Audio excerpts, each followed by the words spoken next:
Bonjour. Nous venons d'enregistrer une macro gras italique et il est temps maintenant de se poser des questions sur ce code qui a été généré.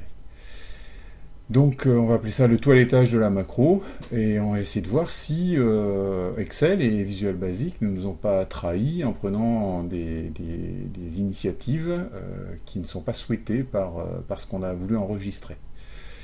En premier, je voudrais évoquer un principe qui est le principe de robustesse par rapport au code. Il n'est pas évident que cette macro s'exécute sans dommage dans toutes les situations.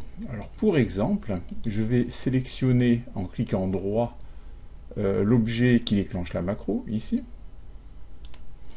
Et puis ici, en partant de Visual Basic, je vais lancer l'exécution de la macro. Donc un petit clin d'œil au passage, on peut aussi appuyer sur F5 et ça lance la macro. Je lance et là je me retrouve face à un message d'erreur. Pourquoi? Parce que la macro s'applique et exécute des instructions sur un objet qui est sélectionné, sur la sélection. Il se trouve que là, Excel bêtement dit, avec la sélection, donc avec ce bouton, je vais essayer de définir des propriétés mais qui sont celles de cellules. Et donc on obtient un message d'erreur. Donc notre code pour le moment n'est pas robuste.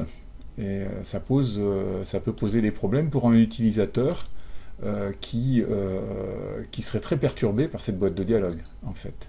Alors une des solutions, ça serait tout simplement de protéger la feuille de calcul et puis d'interdire à l'utilisateur de sélectionner par le clic droit le bouton qui déclenche la macro. Comme ça, il n'y aura plus de problème. Mais il faut se poser des questions sur la robustesse, c'est un principe de base qui est très très important quand on fait de la programmation. Alors si c'est des petites macros et que c'est vous qui les avez réalisées, si vous avez quelques petits messages d'erreur, c'est pas très grave, tant que ça ne met pas trop de désordre dans votre classeur. Voilà. Alors on a des instructions qui sont à l'intérieur de blocs avec with and with. Donc on va les laisser de côté pour le moment, on va se poser la question de savoir qu'est-ce que Excel a fait avec, par exemple, ces deux lignes-là. Avec la sélection, avec les bords de la sélection, avec la propriété diagonale down, donc j'imagine c'est le petit trait qui va en diagonale dans la cellule, Excel a défini que le style de ligne, c'était aucune ligne. Est-ce que quand j'ai enregistré ma macro, je lui demandais de définir cette propriété-là? C'est-à-dire que si jamais j'ai une cellule qui est avec une ligne diagonale, quand je vais cliquer sur exécuter la macro, ça va me la supprimer.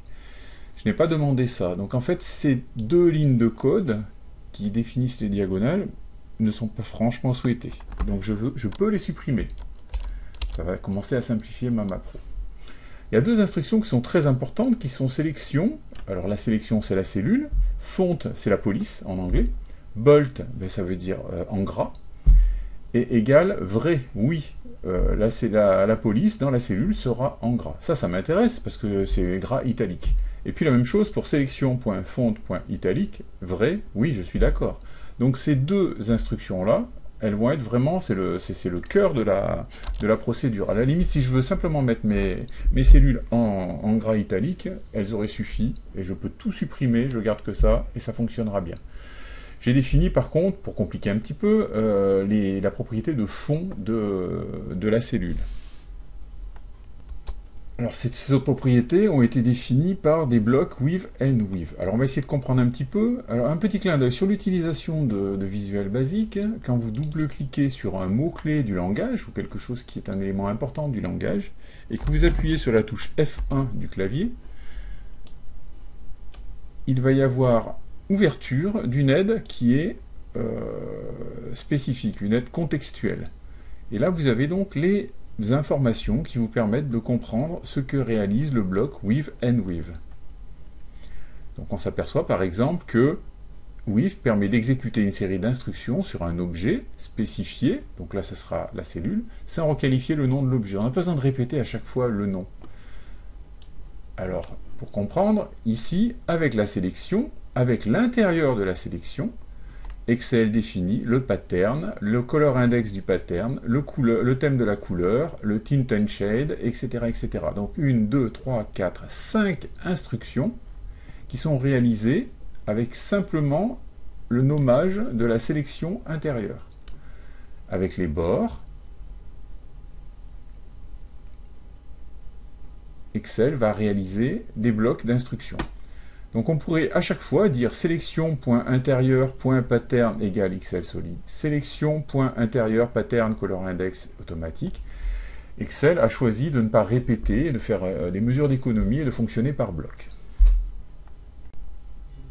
Dans la prochaine vidéo, nous verrons comment tester le code avec une petite astuce d'utilisation des commentaires pour désactiver certaines instructions, utiliser le mode pas à pas F8, et puis nous essaierons de simplifier un bloc de la manière la plus simple possible.